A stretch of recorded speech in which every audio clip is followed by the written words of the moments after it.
이제 오늘부터 룻기 들어갑니다. 아가서 했고 이제 오늘 룻기입니다. 룻기는 아가서는 언제 낭독한다 그랬어요? 유대인들이 6월절에 낭독한다 그랬습니다. 그죠? 이 룻기는 6월절 다음 오는 절기, 큰 절기가 어떤 절기예요? 맥추절, 77절, 오순절 이렇게 같은 이름에 있는데 그 맥주절에 이 룻기를 읽었습니다. 왜 이 룻기를 맥주절에 읽었을까? 쉽게 연상되죠. 그 룻이 보리 추수할 때 가서 이삭 죽고 그러면서 보아스를 만나고 그래서 이렇게 결혼하고 아기 낳고 그러면서 다윗 왕의 할머니가 되었어요. 그래서 보리 추수를 계기로 해서 이 왕의 혈통을 이어주신 하나님 은혜에 감사하는 그런 의미로 이렇게 맥주절에 이 룻기를 읽었습니다. 근본적으로 이 룻기를 읽는 이유는 감사의 표현입니다. 추수감사절, 맥주절, 감사절의 의미입니다. 우리 지지난주 감사절이었는데 우리가 계절이 여기가 봄이고 여름이기 때문에 추수감사라고 하지 않고 그냥 감사절을 그랬는데 이제 우리 북반구에서 이 추수감사절이 나왔지 않습니까? 한 해 동안 농사를 통해서 하나님이 우리에게 베풀으신 그 은혜, 그 풍성하신 은혜에 감사하면서 우리가 누리는 모든 것들이 우리의 모든 소유가 다 하나님의 것입니다. 감사와 찬양을 올려드리는 신앙 고백이 바로 감사절을 보내는 그 이유입니다. 이 맥주절도 같은 의미로 그렇게 보면 되겠고요. 그럼 감사의 표현은 우리가 모여서 그냥 예배만 하면 되는 것은 아니에요. 사실은 이 감사절은 특별히 평소에 늘 그렇게 해야 되겠지만 그래도 또 잊어버리고 있었던 또 이웃에 대해서 하나님이 우리에게 베풀으신 그 은혜를 나누는 그런 절기가 감사절의 의미입니다. 그 미국에서 추수감사절 제일 처음 생겼을 때 농사한 걸 가지고 뭡니까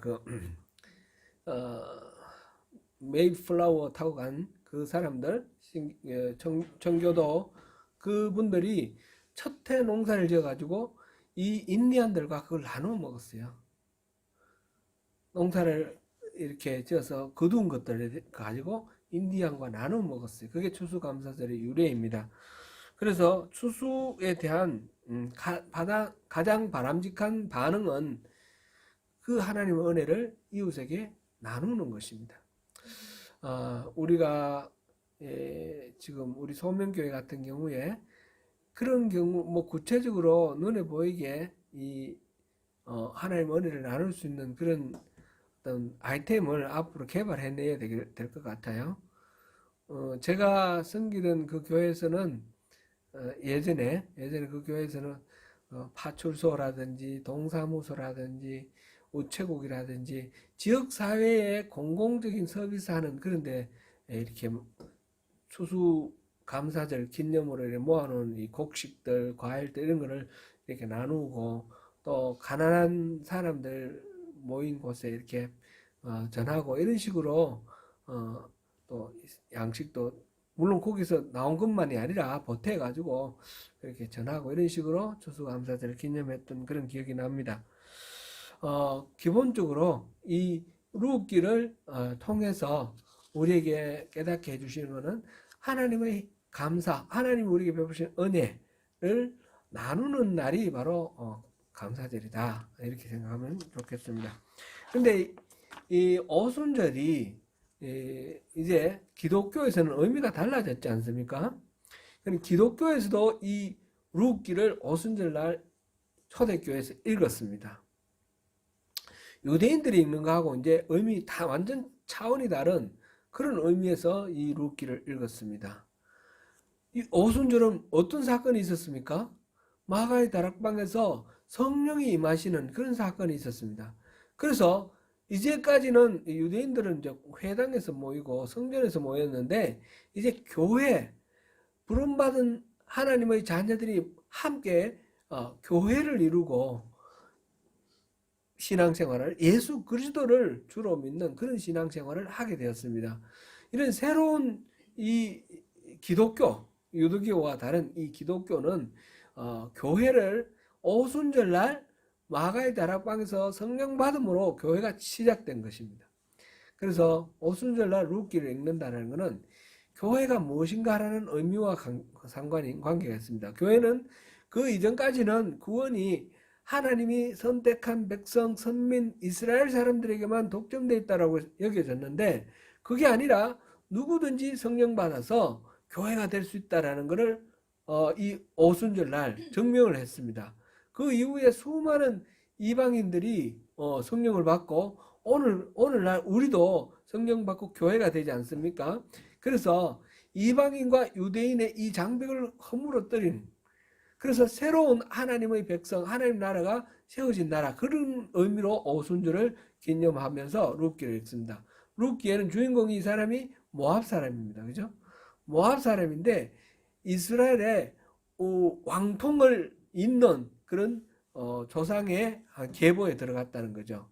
그러니까 하나님의 구원은 유대인들에게만 있는 것이 아니라 모든 민족에 있다라는 것을 이 룻기에서 확인할 수 있다. 그런 의미에서 오순절날 룻기를 읽었습니다. 룻기는 그런 의미를 우리가 이렇게 살펴보면서 이 룻기의 가치가, 이 룻기 자체의 성경의 가치가 이런 거구나 충분히 짐작할 수 있습니다. 오늘은 이 룻기 1장 1절부터 5절까지 보면서 이 서문인데 이걸 통해서 우리에게 주신 하나님의 말씀을 함께 들어보도록 하겠습니다. 룻기를 기록한 사람은 이 룻기 본격적으로 들어가기 전에 좀 이렇게 개요를 좀 살펴보겠습니다. 룻기를 기록한 사람은 누구인지 모릅니다. 유대인들이 이 전설적으로 이렇게 내려오는 그 말, 탈무드에도 그렇게 기록되어 있다고 그러는데 거기에는 사무엘이 기록했다. 사무엘 선지자가 이걸 기록했다 그러는데 근거는 없습니다. 또 사무엘 당시에는 다윗이 아직 이렇게 확고하게 자리를 잡기 전이었기 때문에 그보다는 좀 더 후대가 아닌가. 그래서 다윗 왕 때 선지자 나단이 저술을 했다. 이런 이론도 있습니다. 룻기에 나온 족보에서는 솔로몬의 이름은 나오지 않습니다. 그러니까 솔로몬 때까지는 가기 전 다윗 때에 나단이나 어떤 선지자가 짓지 않았나 이렇게 추측하기도 합니다. 그러나 이것도 근거는 없습니다. 또 현대 신학자들의 입장에서는 여러 가지를 따져서 바벨론 포로기 때 기술된 것이 아닌가, 저작된 것이 아닌가, 이런 이론도 많이 있습니다. 일단 룻기는 언제 누가 지었는지 모른다, 이렇게 결론해놓고 우리가 넘어가면 좋을 것 같습니다. 대략 다윗 왕 때에 누군가에게 기록되었다, 이렇게 생각하고 넘어가면 제일 무난하게 하지 않을까 생각됩니다.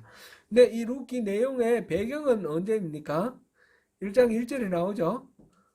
사사가 다스리던 때, 사사시대 때죠. 사사시대 때 왕국이 생기기 전에 여호수아와 함께 가나안 땅을 정복을 하고, 그리고 한 400년 정도 사사시대가 있었는데 그때에 이 사건이 있었다, 이렇게 생각되고요.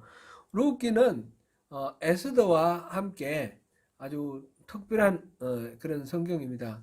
성경 중에 이름이, 여성의 이름이 들어간 게 이 두 가지가 유일합니다. 에스더와 룻기. 근데 이 룻기나 에스더가 둘 다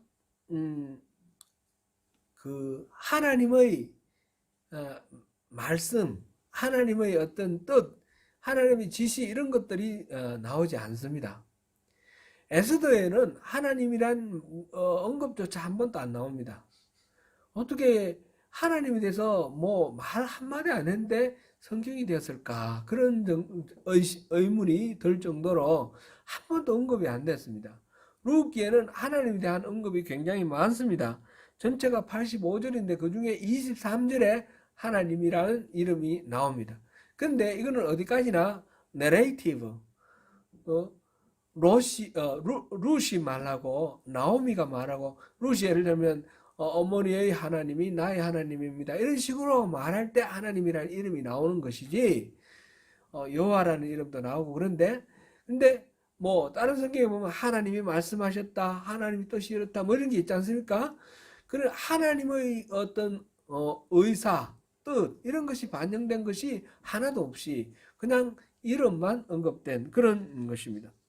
그렇게 하나님에 대해서 언급을 안 했던 에스더나 언급은 여러 번 했지만 간접적으로 언급만 한 이 룻기가 보면 그 일어나는 모든 사건들이 전부 우연입니다.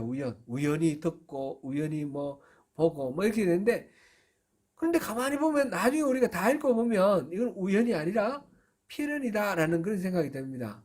우연을 가장한 필연.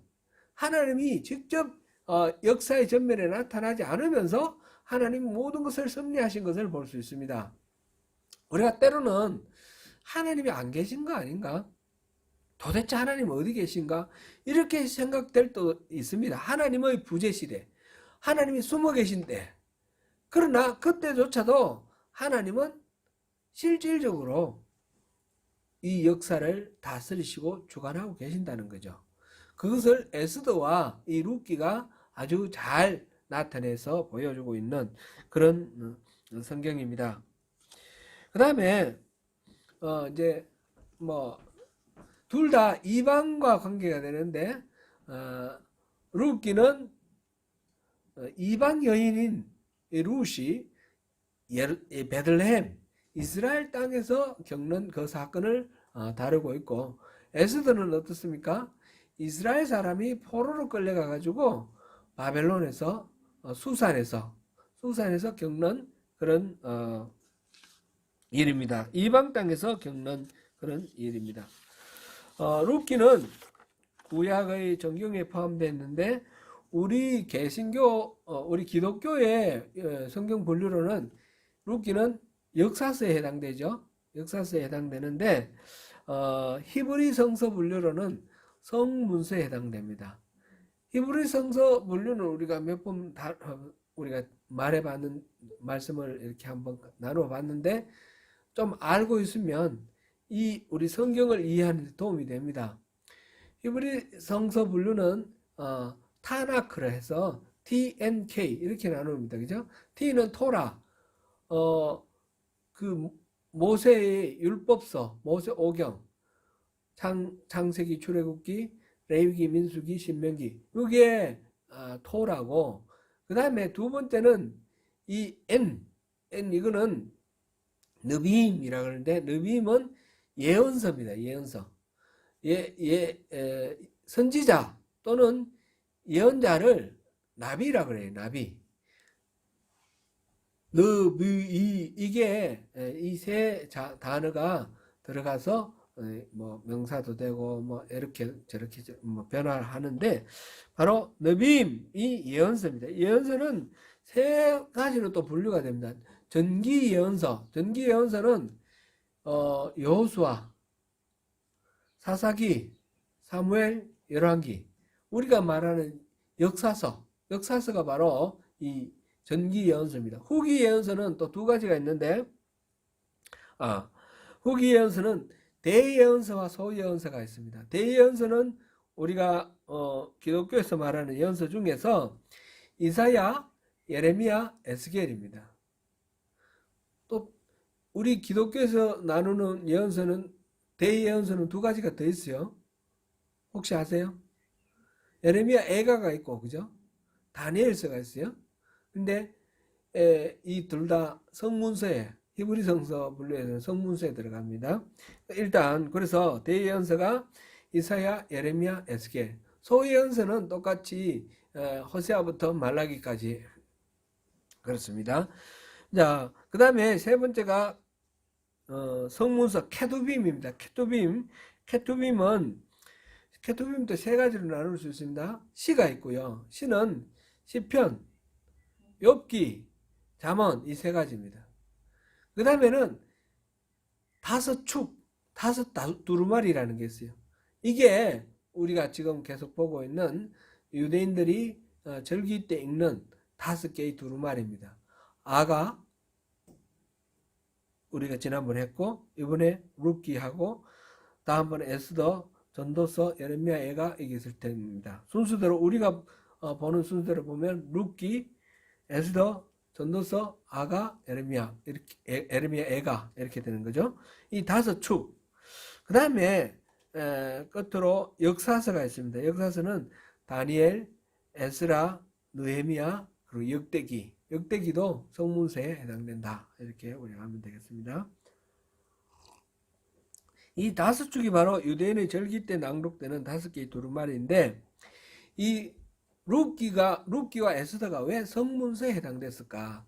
이 성문서라는 말을 요즘식으로 우리 분류를 하면 문학이에요, 문학. 예언서, 역사서, 토라가 율법서고, 그 다음에 예언서가 나왔죠. 그 다음에 세 번째 케투빔은 문학이다. 그런 의미예요. 시도 있고, 뭐 여러 가지 있겠죠. 이 에스더와 룻기는 소설 비슷한 거예요. 이야기책이에요, 이야기책. 그 보면 주인공이 이렇게 뭐 겪는 이야기가 이렇게 쭉 스토리로 이야기로 나와 있습니다. 그래서 성문서로 포함되어 있는 것으로 보이고요. 그러면 룻기의 주인공은 누구일까요? 두 가지로 볼 수 있겠죠. 룻을 주인공으로 볼 수도 있고, 그래서 성경 책 이름이 룻기로 이렇게 나와 있으니까. 또 하나는 나오미로 볼 수도 있습니다. 처음 시작부터 끝까지 이 룻기의 저자의 관점은 나오미를 중심 인물로 보고 있습니다. 나중에 룻이 아기를 낳았어요. 보아스로부터 아기를 낳았는데 동네 사람들이 막 축하를 하면서 룻이 아기를 낳았다가 아니라 나오미가 아들을 낳았다 이렇게 막 해요. 그러니까 나오미가 이렇게 완전히 몰락했다가 다시 회복되는 과정이다 이렇게 볼 수도 있습니다. 전체 이게 4장으로 나눠져 있는데 4장 중에서 1장, 2장은 룻이 헌신하는 거, 3장, 4장은 룻이 보상을 받는 거 그렇게 나눌 수 있고, 1장과 2장은 또 나눠서 1장에서는 룻이 결단하고 어머니를 따라가는 그 룻의 결단, 2장은 룻의 헌신, 어머니를 모시는 그런 헌신, 3장은 보아스가 룻을 돌보는 보아스의 헌신, 4장은 룻과 보아스의 결합 이렇게 나눠볼 수 있겠습니다. 1장에서는 룻의 결단 나오는데 그거는 가족의 해체를 다루고 있었고, 2장에서는 룻이 나오미를 복양하는 그런 모습이 있었고, 3장에서는 보아스가 룻을 돌보고, 4장에서는 가족이 회복되는 그런 내용입니다. 장소는 어디입니까? 1장에서는 모압이고 2장부터 3, 4장은 전부 베들레헴입니다. 핵심 구절은 무엇일까? 2장 12절을 보시겠습니다. 2장 12절 한번 읽어보겠습니다. 2장 12절 시작. 여호와께서 내가 행한 일에 보답하시기를 원하며 이스라엘의 하나님 여호와께서 그의 날개 아래에 보호를 받으러 온 내게 온전한 상 주시기를 원하노라 하는지라. 아멘. 예, 그 구절이 전체 핵심 구절이다 이렇게 보면 되겠습니다. 그럼 이 오늘 1절부터 5절까지 봤는데 1절부터 5절 한번 읽어보겠습니다. 1절부터 5절 다시 한번 읽어보고 가겠습니다. 시작. 사사들이 치리하던 때에 그 땅에 흉년이 더니라. 유다 베들레헴에 한 사람이 그의 아내와 두 아들을 데리고 모압 지방에 가서 거류하였는데 그 사람의 이름은 엘리멜렉이요 그의 아내의 이름은 나오미요 그의 두 아들의 이름은 말론과 기론이니 유다 베들레헴 에브라 사람이더라. 그들의 모압 지방에 들어가서 거기 살더니 나오미의 남편 엘리멜렉이 죽고 나오미와 그의 두 아들이 남았으며 그들은 모압 여자 중에서 그들의 아내를 맞이하였는데 하나의 이름은 오르바요 하나의 이름은 루시였더라. 그들이 거기서 거주한 지 10년쯤에 말론과 기럨 두 사람이 다 죽고 그 여인은 두 아들과 남편의 뒤에 남았더라. 아멘. 베들레헴 출신의 한 가정이 모압으로 이주합니다. 흉년을 맞아서 먹고 살기 위해서 이 약속의 땅, 이 가나안 땅이 흉년을 당했는데 모압 땅으로 살려고 갑니다. 이 베들레헴 이야기는 바로 앞에 사사기 19장부터 20장 이야기에 그 베들레헴 출신 그 보면 한 레위인이 도망간 첩을 찾아서 갔는데 그것이 베들레헴 아닙니까? 그 베들레헴 이야기가 나옵니다. 그 이야기와도 연결이 되어 있다 이렇게 볼 수도 있고요. 그 앞에 17장에 사사기 17장에 보면 베들레헴 출신 레위인이 이렇게 또 도망가면서 이렇게 겪는 그런 이야기. 그래서 한 가문의 제사장이 되었다가 그 다음에 한 지파의 제사장이 되고 이런 이야기들이 나와 있죠. 그 베들레헴이라는 것이 이렇게 사사기에서 좀 마지막 부분 그렇게 연결되어 있다는 것을 볼 수 있고요. 그 다음에 이 베들레헴이라는 말의 뜻 이름이 뭐라고 그랬어요? 떡집, 그죠? 떡집. 베틀레헴. 베트가 집이라는 뜻이고 레헴이 떡이라는 뜻인데 이제 이 떡집이 아니라 베틀레브가 되었습니다. 기근의 집이 되었습니다. 레브가 기근인데 이 베들레헴이 그렇게 이제 위기에 처해 있다라는 거죠. 그래서 이 사람들이 이주를 해간 데가 하필이면 모압이에요. 모압은 성경에 그렇게 좋게 안 나와 있습니다. 이 룻기 말고 이름이 비슷한데 아브라함의 조카 롯이 있잖아요. 롯이 소돔과 고모라가 멸망하고 도망갔을 때 그때 두 딸에 의해서 이 딸과의 어떤 상간을 통해서 자식이 낳는데 하나는 모압이고 하나는 암몬의 조상이 되었습니다. 그렇죠? 모압과 암몬의 조상이 되었습니다. 그래서 신명기 23장 3절 6절에서 보면 야훼의 총에 들어올 수 없다 그런 규정이 있고요.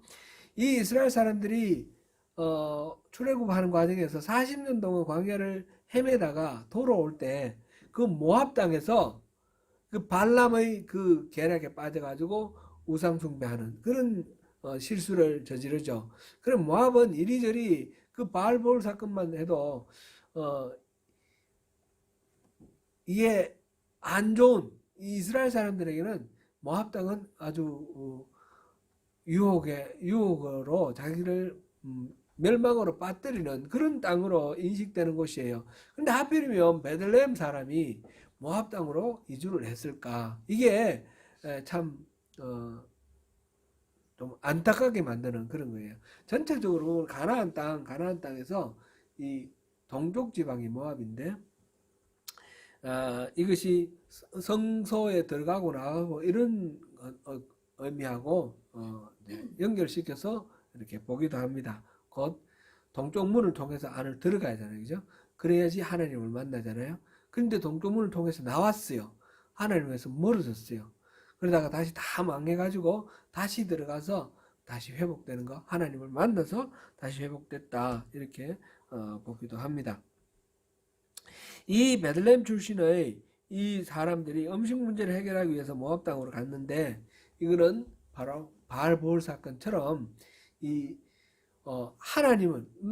하나님을 섬겨야 되는데 당장 급한 문제들을 이렇게 해결하고 자기 자신을 중심으로 해서 자기의 어떤 욕망을 채우는 것을 우선하다가 망한 거 바알볼 사건과 같은 것으로 이렇게 볼 수도 있습니다.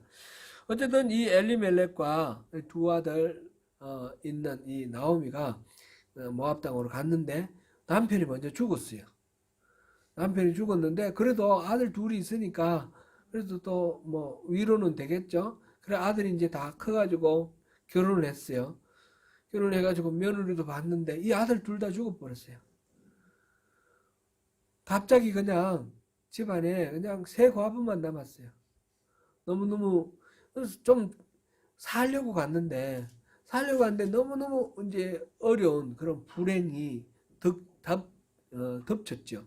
죽을 때 거의 죽었겠습니까? 얼마나 많은 어려움들이 뭐 어떻게 죽었는지 모르지만 병으로 죽었든지 뭘 죽었든지 그 사이에 마음이 녹는 그런 사연들이 많이 있을 것입니다. 그렇게 해서 죽었습니다. 나오미는 두 며느리한테 이제 시집 가라고 나 혼자 이제 고향으로 가겠다고 그러죠. 두 며느리 중에 큰 며느리 오르가는 돌아갔고 둘째 며느리 룻은 어머니를 따라가겠습니다 해서 같이 돌아옵니다. 나오미가 돌아올 때 동네 사람들이 나오미가 돌아왔다 그러니까 나오미가 뭐라 그럽니까? 나를 나오미라 부르지 마라. 마라라 부르라. 나오미라는 거는 기쁨이라는 뜻인데 이름이 기쁨이었어요. 그런데 마라로 됐어요. 마라는 고통, 쓰라림. 그 출애굽할 때 처음 그 엘림 도착하기 바로 직전에 어떤 물이 있었는데 너무 써서 못 먹었잖아요. 그죠? 마라라고 그죠? 마라. 바로 그 마라예요. 마라. 그러니까 쓰라리고 쓰고 고통스러운 그런 나는 나오미가 아니야. 나는 마라야. 그렇게 말했을 정도로 이 모압에 이주한 이 나오미의 일생이 완전히 무너지고 가정이 평화롭게 출발했던 그 가정이 완전히 해체되는 그런 위기의 상황이 왔습니다. 이게 룻기의 시작입니다. 룻기는 마지막에 가서 그 가정이 회복되는 것으로 이렇게 끝이 날 겁니다. 그런데 그 과정 속에서 이 과정 속에서 있었던 이 이야기 룻기의 이 소설 같은 이 이야기에서 가장 핵심적인 명제 이 가정 해체된 가정이 회복되는 것은 무엇 때문에 회복되느냐 그 근본적인 그 힘 능력이 어디서 나왔느냐 그거는 헤세드라는 단어입니다. 헤세드는 자비 긍휼 인애 여러 가지로 번역이 되는 그거죠. 이 헤세드 보면 룻이 자기 시어머니 따라할 이유가 없어요. 그죠? 자기는 혼자 나가 독립해서 살면 훨씬 더 잘 살 수 있어요. 그런데 이 남편 잃고 자식 잃고 이 불쌍해진 이 시어머니 보니까 도저히 이 발길이 떨어지지 않는 거예요. 그 시어머니에 대한 룻의 이 헤세드가 결국은 이제 함께 베들레헴으로 돌아올 수 있게 되었고 그 다음에 이 룻을 보고 보아스가 한없이 또 이렇게 지켜주고 돌봐주고 하는 그런 헤세드가 있죠. 이 룻의 헤세드나 보아스의 헤세드나 결국 이게 하나님의 헤세드를 표현하는 거예요. 하나님이 베풀어 주신 은혜와 긍휼, 자비, 인애 이것이 결국은 이것을 나오미의 가정을 회복시켰는데 나오미가 그 망했을 때 고향으로 돌아오려고 결단을 했기 때문에 하나님이 그 은혜 안에서 회복될 수 있었다 이래 볼 수 있습니다. 하나님 은혜는 언제나 했지만 이 나오미가 약속의 땅 성소로 돌아오기로 결정함으로써 그것을 누릴 수 있게 되었다 하는 것입니다. 헤세드라는 단어는 여러분 기억하시면 좋겠습니다. 이 히브리 말, 헬란 말 중에 우리가 뭐 다 알 수는 없는 거지만 아주 유명한 말 몇 가지는 그죠? 예를 들어서 제데카는 뭐죠? 잘 모르시죠? 잊어버리셨죠? 제데카 이런 것도 좀 기억하면 좋아요. 제데카는 의라는 뜻이에요. 멜기세덱 할 때 멜기라는 말은 왕이라는 뜻이에요. 말라크, 멜리킴 이거는 MLK 이거는 왕이라는 뜻이에요. 왕이라는 뜻이고 그래서 멜리 그다음에 세데크는 세데카 이거는 저기 의라는 뜻이에요. 그래서 멜기세덱은 의의 왕 그렇죠? 의의 왕 그렇죠?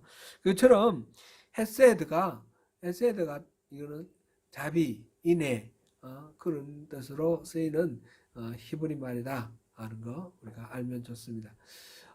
요한복음에 보면 베데스다 나오죠. 베데스다 연못가에서 38년 된 그 중풍병자가 고침을 받는 그런 장면이 나오는데, 이 베데스다가 벳 헤세드입니다. 베트가 집 아닙니까? 헤세드는 자비. 그러니까 베데스다라는 말은 자비의 집이라는 뜻이에요. 자비의 집에는 사랑과 은혜, 자비가 이렇게 풍성하게 넘쳐나는 그런 집이에요, 원래 이름이. 그런데 그곳에는 뭐가 있었습니까? 자비는 없어요. 경쟁만 남았어요. 살고자 하는 욕망만 남았어요. 그래서 거기서 이렇게 물이 움직일 때에 제일 가장 먼저 들어가는 사람이 병 고침 받는다 그래가지고 막 이렇게 긴장해가 있다가 물이 움직이면 막 달리 들어갔겠죠. 그럼 뭐 가다가 누가 걸리면 어떻게 해요? 막 잡아 당기고 밀고 당기고 밟고 짓밟고 이렇게 나가는 게 그 경쟁의 모습 아니에요? 병 낫기 위해서. 그래, 헤세드가 있는 집에서 그래, 헤세드는 하나도 없고 그런 욕망과 경쟁만 난무하는 그런 곳이 바로 베데스다 연못이라는 거예요. 그래서 예수님께서 그 38년 된 병자를 고쳐주셨어요. 그것이 바로 베데스다라는 것을 알려주셨어요. 우리가 살고 있는 이 땅이 어쩌면 베데스다와 같은 땅이 아닌가 생각돼요. 하나님 은혜로 충만해야 되는데 막 경쟁을 하고 막 아비규환으로 다투고 그렇게 사는데, 그렇게 해서 물을 움직이는데 가장 먼저 들어간 병이 나았어요? 실질적으로? 나았을까요? 그것도 아닐 거예요. 십중발구.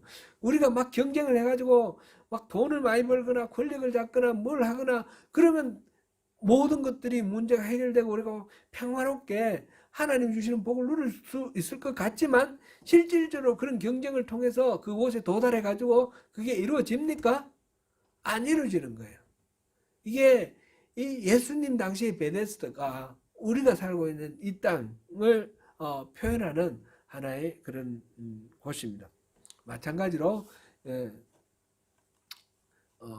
이 헤세드라는 단어를 우리가 잘 이해를 하고 이 헤세드를 잘 누릴 뿐만 아니라 잘 이거를 베풀어야 돼요.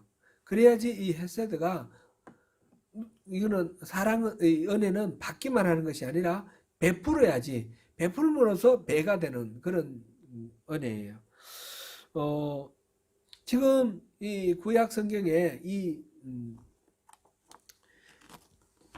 사사기는 암흑시대 아닙니까? 그죠? 암흑시대에 무너진 그 평화와 무너진 풍요로움, 이 모든 것들이 깨지는 어떤 가정의 파괴, 이것들이 어떻게 회복이 되는가? 그거를 여기서 보여주는 건데요. 바로 앞에 우리 아까 봤던 19장부터, 사사기 19장부터 21장 사이에 나오는 이야기, 한번 생각을 한번 해보십시오. 이 이야기 뭐 당장 지금 여기서 다 읽을 필요는 없고요. 이 레위인이 첩이 있어요. 레위인이 첩이 있다는 것부터 말이 안 돼요. 그런데 첩이 있는데 베들레헴 사람이에요. 이 행금을 하고 도망갔는데 이 첩을 찾기 위해서 베들레헴에 가가지고 이제 이 절 찾아서 돌아가는데 장인어른이 계속해서 하루만 더 머물러라, 하루만 더 머물러라 이러다가 시간이 며칠 지나갔어요. 그래 돌아가는 길에 바빠가지고 그 여부서를 지나가다가 저물었는데, 여부서에 들어가면 여부서는 그때 당시 여부수족 이민족이 살고 있으니까 못 들어가고 부지런히 서둘러서 베냐민 땅 그 기브아에 갔어요. 기브아에 가가지고 어떤 한 노인의 호의를 입고 그 집에 들어갔는데 밤이 되니까 막 무리부들이 와가지고 내놔라는 거예요. 그 뭐 동성애를 하겠다 이런 것도 있고요. 그래가지고 결국은 그 첩을 내주게 되죠. 내줬는데 밤새도록 사람들이 윤관을 하고 해가지고 죽었어요. 이 레위인이 화가 나가지고 그 죽은 아내를 12토막을 내가지고 각 지파에 보냈어요. 그리고 각 지파에서 분기탱천해가지고 군사들을 불러 모아가지고 이 기브아를 중심으로 하는 벤야민 지파와 이스라엘 나머지 지파가 전쟁을 친 거예요.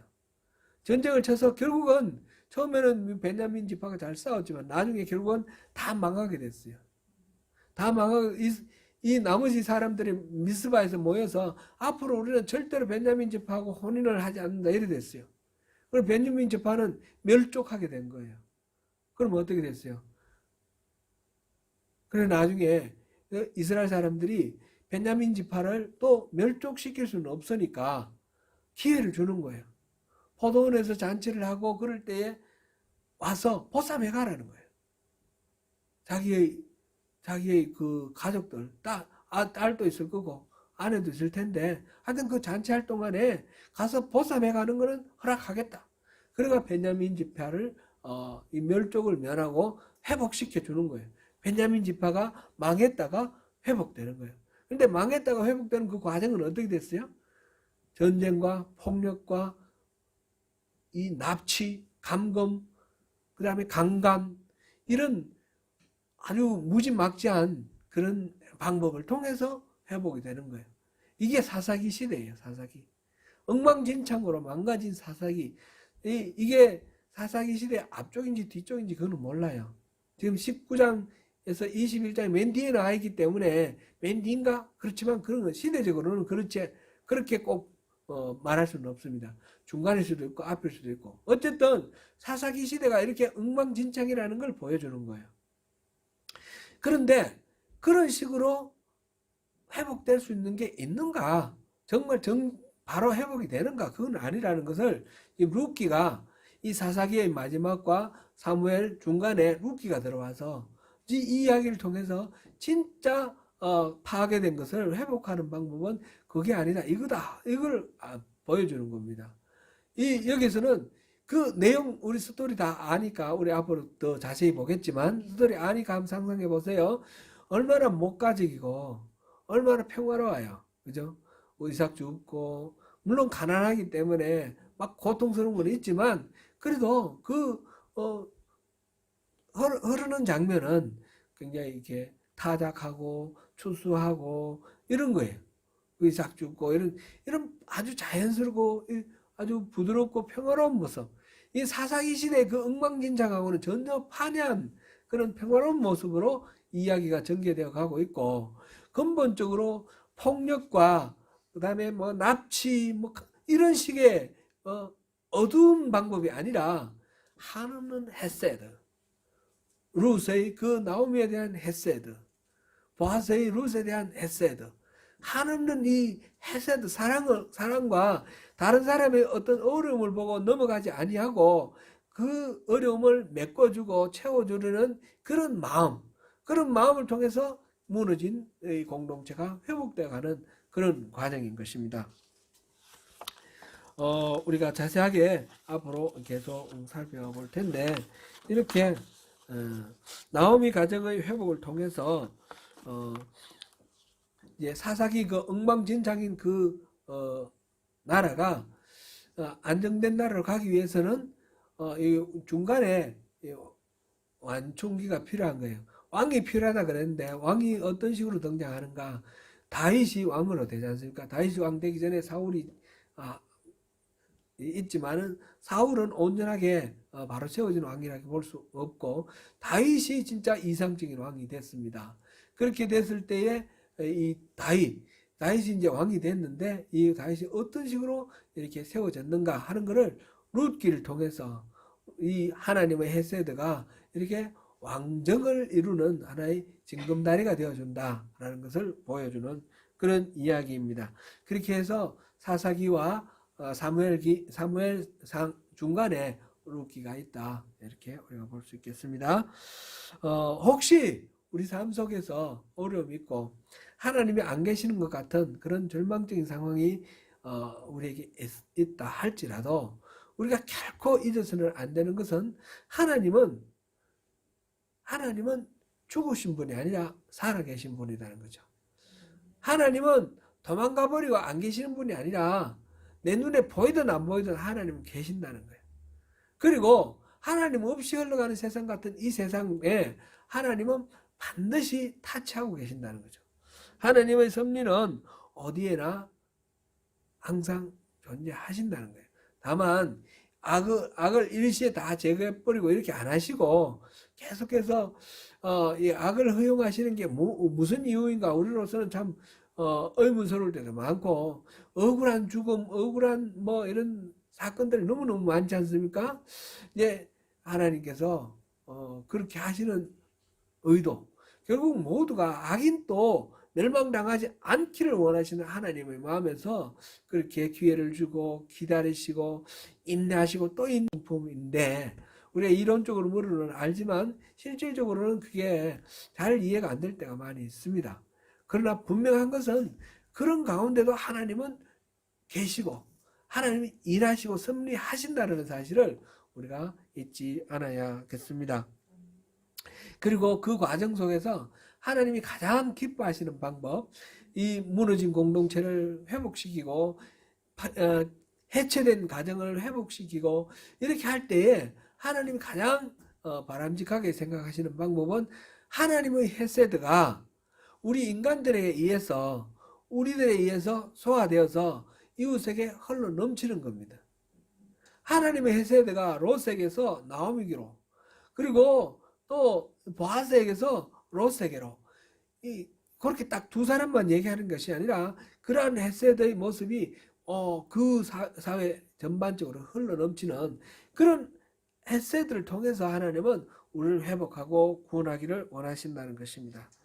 오늘도 이 룻기 이제 시작할 텐데 앞으로 자세하게 볼 텐데 룻기 전반을 이렇게 한번 봤습니다.